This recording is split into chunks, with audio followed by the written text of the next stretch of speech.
I'm going to start off today with a brief disclaimer. My project for this assignment is a little different than the average policy review of an issue in our world today. Instead, I'm dealing with the possibility of starting an invasive species strike team in the Connecticut River Valley. The following presentation is an outline of ideas that could be adapted to serve as a grant proposal to fund a group or groups of responders that could rapidly deal with invasive species in our area. This sort of idea has already been implemented in southern Illinois, and the following is loosely based on the Southern Illinois Invasive Plant Strike Team, with the goal of this project being to train and implement one or more teams for invasive species control in the Connecticut River watershed. Spanning 4 states, these teams would engage in early detection rapid response, or EDRR, treatment of invasives newly arrived in the area, aiming to halt and reverse the spread of these exotic and harmful species. In this watershed, there are many concerned parties who are or could be interested in collaborating and helping to prevent the spread and detrimental effects of invasives in our area. These include flagship land-grant state universities in 3 states, UMass Amherst, UConn, and UVM, state and federal organizations like Massachusetts Department of Conservation and Recreation, Vermont Department of Fish and Wildlife, the U.S. Fish and Wildlife Service, and non-governmental organizations such as the Nature Conservancy. By using such technology as the Outsmart app, augmented by other reports from the public and researchers, we plan to decrease the amount of time it takes to detect a newly invading species. However, if we have this knowledge and do nothing about it, it is scarcely better than not having it at all. The state of Illinois strike team model involves a team of 2 trained invasive species eradicators employed year-round, spending all their time dealing with invasives in some fashion, either managing existing populations or performing EDRR actions when appropriate. These actions would include both physical and chemical control of the invading species, with the goal being to eradicate the new arrivals before a foothold can be established. Physical controls include manual removal or burning, and chemical treatments consist of varied uses of pesticides. One benefit of the long-term aspect of this model, with employment for at least a year, is the fact that given the steep learning curve and training time, it is beneficial to keep trained people on for as long as possible in order to maximize efficiency. Our proposal is that we mimic a strike team similar to the Illinois model, but harness the energy, enthusiasm, and desire to learn and gain experience that is exhibited by college students. Due to the proximity to the large universities mentioned above, in addition to having multiple agencies and organizations nearby, we have a large base of potential support and pathways to take. The large student bodies in the universities in the watershed, as well as the fact that there are already professors in at least 2 of these universities that are interested in this project, set them up as an ideal resource to be tapped. These strike teams would be based out of different institutions for maximum coverage of the entire area, each based off of the general model described here, but with a variation dependent on the resources and goals at hand. The examples here pertain to a UMass basis for implementation. Another benefit to our area that could be a great advantage is our network of CISMAs, which stands for Cooperative Invasive Species Management Areas. You can see the areas plotted here on this map, locations where great work is already being done on monitoring and control of invasive species. With the need for cooperation on many different levels throughout this process, there should be an appropriate chain of command to streamline any necessary management and administration. Funding withstanding, there would be a single Connecticut River Watershed Coordinator for the entire Invasive Species Strike Team area, or ISTA, to oversee the entire operation. At each participating university, there would be a graduate student or professor acting as a strike team leader for the group based out of that organization, reporting to the coordinator. These team leaders could be graduate students that are supported on a research assistantship based on their work with the strike team, and could pursue thesis questions related to the strike team work. This would be preferred to professor team leaders due to the greater possibility for time investment from graduate students, as well as likely more substantial research applications. Team leaders for each institution would be tasked with managing the strike team based out of that location, carrying out the EDRR assignments as well as anything delegated by the coordinator. As well as the university component, each area will have local agencies or organizations that serve as supervisors for the strike team, providing technical and logistical support as well as access to areas to treat, where applicable.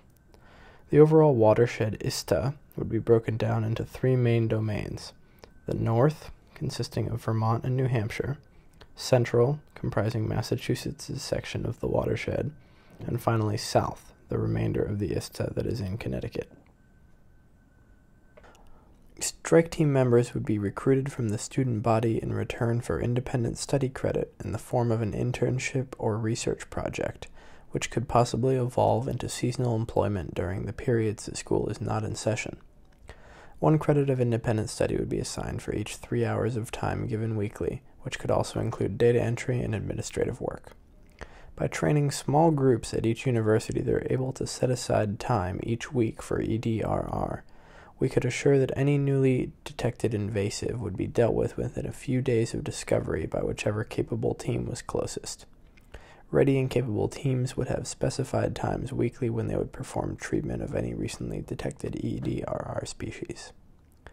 These students would be made aware of the EDRR strike team effort and potential job/learning opportunities through dissemination by email in their respective departments, and also by having professors that are teaching classes that are relevant to this give a plug for the program at the start of the semester. An informative slide would be given to professors to show, highlighting the sorts of things that would appeal to a wide variety of students: being outside, doing work that will make a difference, getting valuable experience and certifications, and getting credit as well as potential future employment. As said before, these school year positions could also be extended into internships or even paid positions during the summer at institutions such as the Nature Conservancy, the Massachusetts Department of Conservation and Recreation, or the U.S. Fish and Wildlife Service, providing valuable experience in addition to the EDRR work, as well as providing these organizations with employees that are already trained. The bulk of costs consist of initial expenses on training and equipment, with most of the remainder of necessary resources coming from partners. The training could be performed by different organizations depending on the location. Possible avenues include local road maintenance companies that are trained in control around their power poles, or potentially professors that are already teaching relevant coursework at the participating universities. At UMass, there is an adjunct faculty member who is certified in training, and presumably there are comparable people in each of the areas. In Illinois, the local Nature Conservancy chapters had sufficient expertise to share to train the strike team members in removal. Perhaps our local Westfield Cooperative Invasive Species Management Area or any of the other partners might have some insights. To begin, the strike team members could just perform physical removal tasks, allowing for control without extensive training, moving onwards to the more costly chemical training and treatment after a period of time. The advanced training needed beyond manual or mechanical removal could include prescribed burning, foliar, which is to say on the leaves, herbicide treatments, and stump herbicide treatments on cut stalks. These treatments vary from species to species, and proper management techniques would need to be determined. Once these advanced trainings have been performed, there would be incentive for the strike teams to keep the students on for as long as possible due to the aforementioned learning curve, as well as the costs of training. A list of EDRR species for the region has been compiled by Zarab, SISMA coordinator.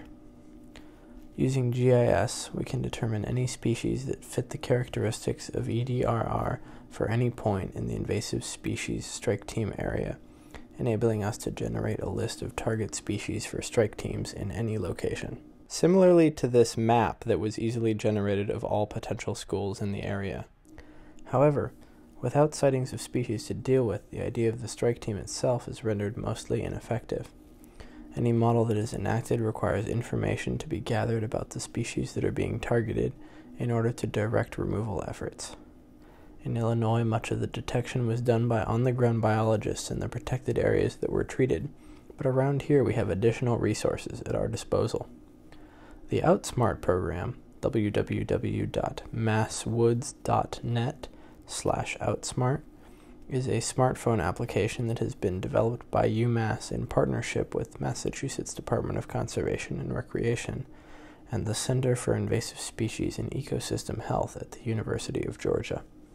It enables the user of the app to take a photo of any possible invasive species that they see and send it in to someone who will review the image and determine the correct identification. The app has integrated informative videos and text to educate the users and is free and accessible to anyone with a smartphone. By putting this technology in the hands of the public, many sightings that would otherwise go undetected can be sent in for review and subsequent response. Other methods to maximize our eyes in the field would include informative signs at the entrance to local conservation land or similar areas, showing some information about the local EDRR species, and showing them how to report their sightings, as well as recommending folks to download and use the Outsmart app. A research component would also be included and would prove extremely beneficial to any invasive work in the area. The most directly useful research for this project would be creating a phenology chart for the invasives in the region to more efficiently direct treatment work when it will be most effective, as well as to establish timelines and deadlines for when to get work done to prevent seeding and spread of plants. Charts along these lines were developed by the Illinois Strike Team, as can be seen here, one for the overall phenology of the invasive species in their area, and one for the treatment times for specific species, and methods to be used at those times. By better understanding the life cycles of these species, we can greatly improve our management techniques. So now that you've heard my side of things, it's time for me to put the ball in your court. What do you think? Are you ready right now to go sign up to be a member of a strike team? If not, is there something else that needs to be added to make you become interested, or will you never care? I would really appreciate any thoughts you have on my presentation today, especially addressing the 4 questions shown here. Thank you for your time.